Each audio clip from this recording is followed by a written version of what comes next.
Conversa com meu povo.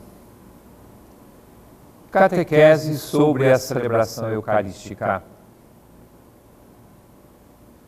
Como me foi pedido anteriormente, eu continuo a apresentar-lhes uma catequese sobre a missa nas suas diversas partes. E procuro imitar com gosto aquilo que o Papa fez numa série de catequeses, de formações a respeito da Eucaristia.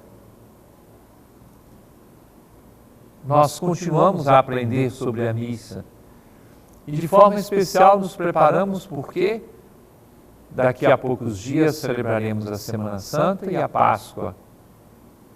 E o grande memorial da presença, da morte e ressurreição de Jesus acontece no altar, o altar da Eucaristia.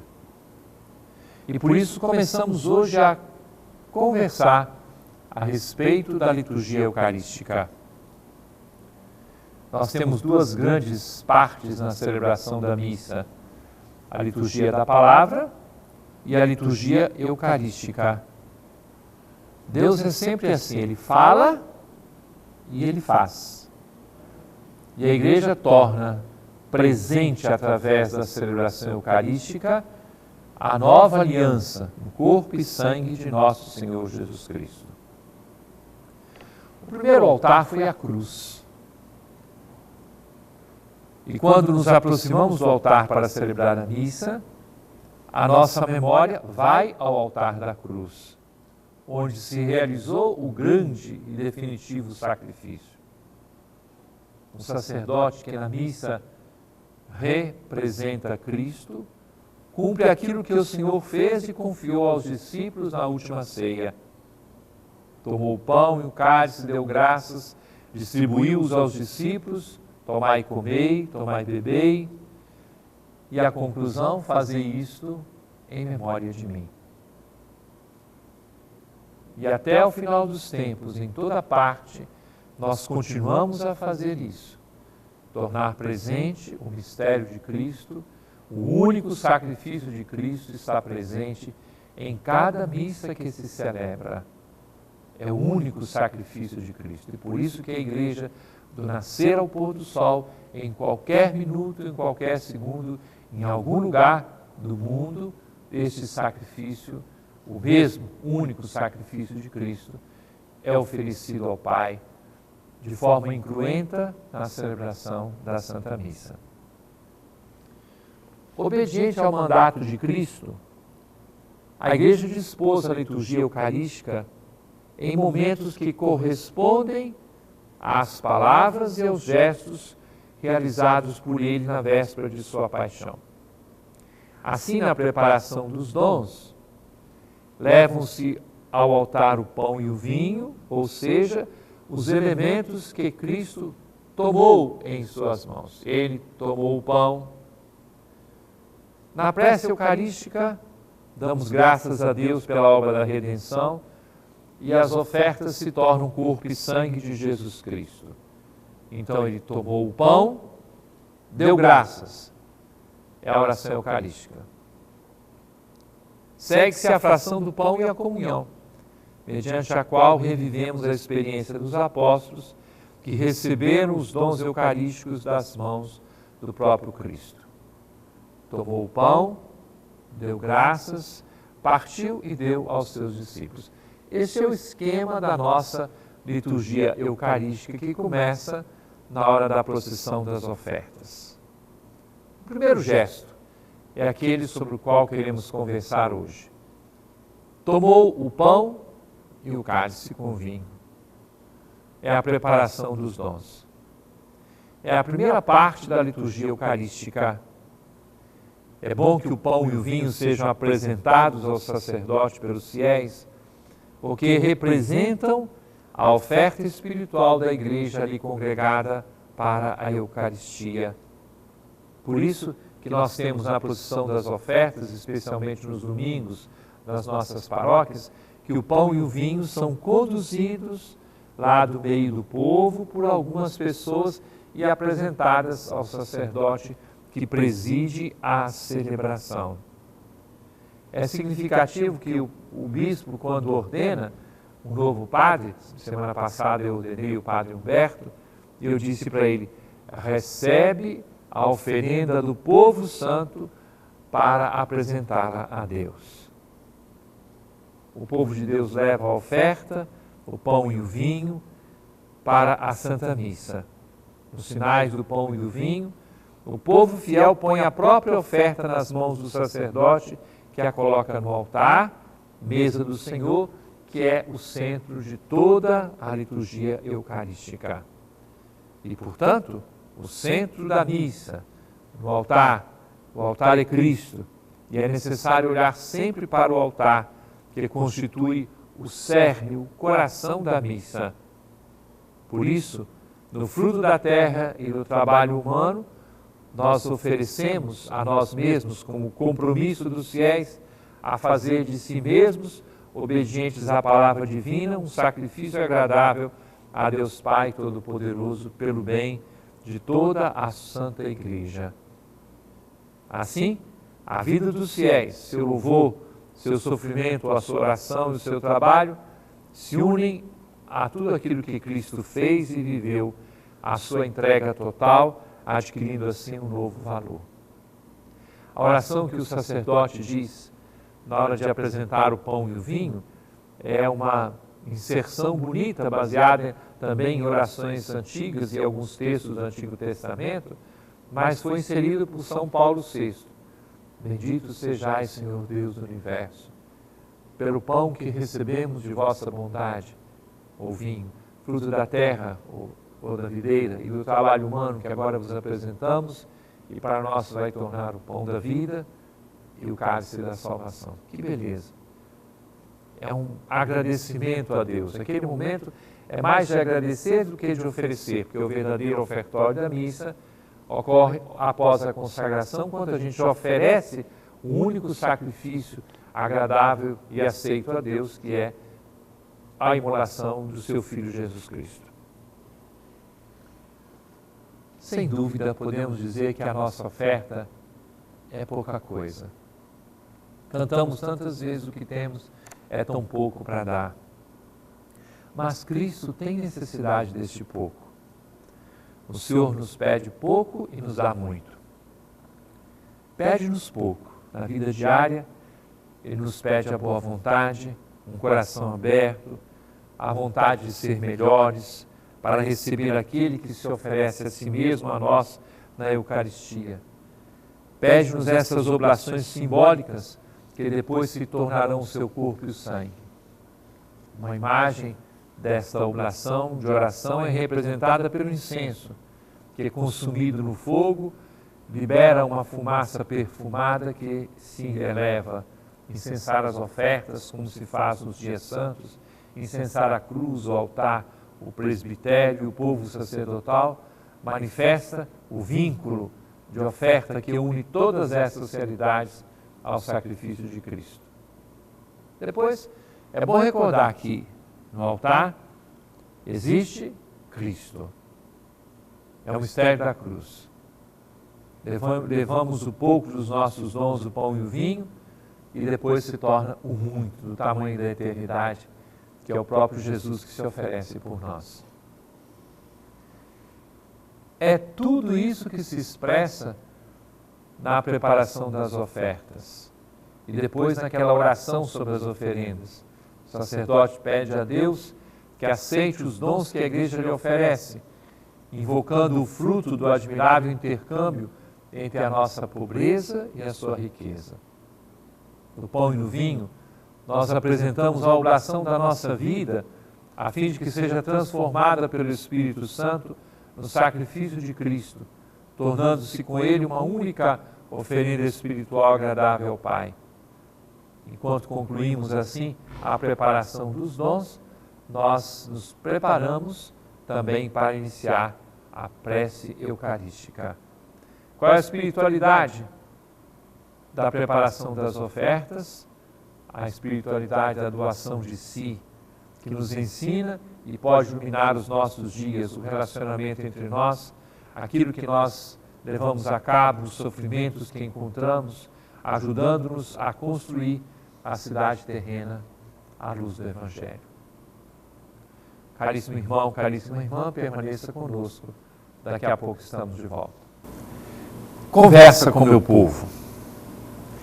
Caríssimo irmão, caríssima irmã, nós encerramos no domingo a primeira visita pastoral missionária neste novo modelo de visita pastoral que estamos aplicando neste ano.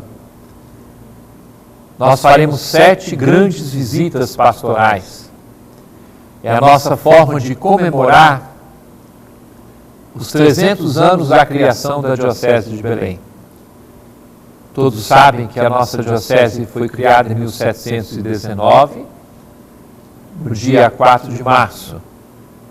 No ano de 1906, São Pio X a elevou à arquidiocese e província eclesiástica. Então, neste ano, comemoramos os 300 anos da primeira implantação da vida de igreja de forma organizada, com bispo e tudo isso, aqui na nossa Amazônia. E toda a Amazônia era compreendida pela nossa, hoje, Arquidiocese de Belém. Nós fizemos uma grande celebração de abertura do jubileu, no dia 22 de fevereiro, e daqui para frente, durante o ano, nós teremos seminários, encontros, várias atividades, e teremos essas visitas pastorais missionárias, com as quais os 3 bispos estão presentes durante uma semana naquela região episcopal. E posso dizer-lhes como foi impressionante a participação do povo, o envolvimento dos sacerdotes, de todas as forças vivas de igreja. No domingo, para encerrar essa semana, nós, os bispos, cada um foi a 2 paróquias, completando assim um giro, porque todas as paróquias da região episcopal Coração Eucarístico receberam a visita dos bispos durante essa semana. E assim, nós vamos trabalhar juntos para que se realize esta vida da igreja de uma forma consistente, significativa e muito forte. Deus seja louvado. Agora as perguntas que as pessoas nos enviaram, e a primeira delas vem de Aloísio, da paróquia São José. Dom Alberto, minha pergunta é: São José era viúvo?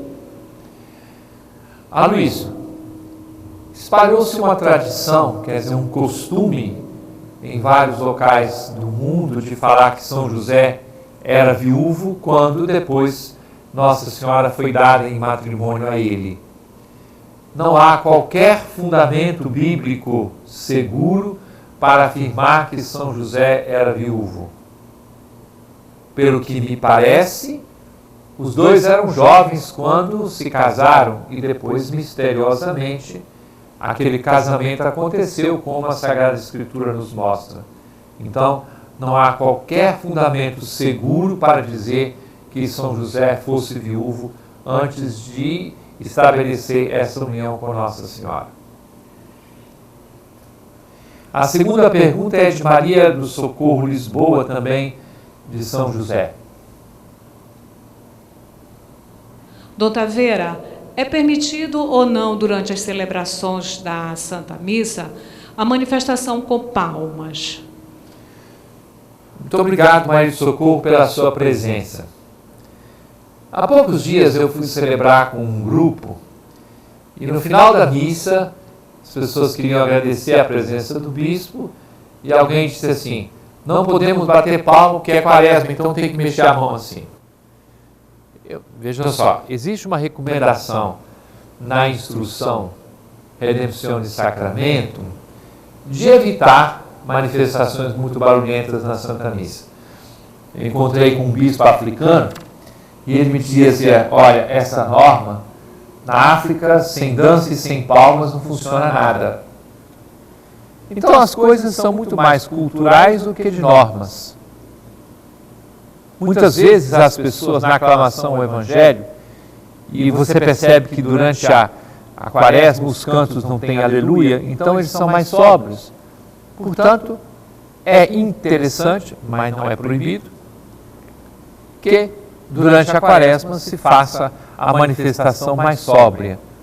Eu penso também nos instrumentos. De repente, o ato penitencial, que é mais reflexivo, e as pessoas começam a usar percussão ou bateria durante o ato penitencial. Não corresponde.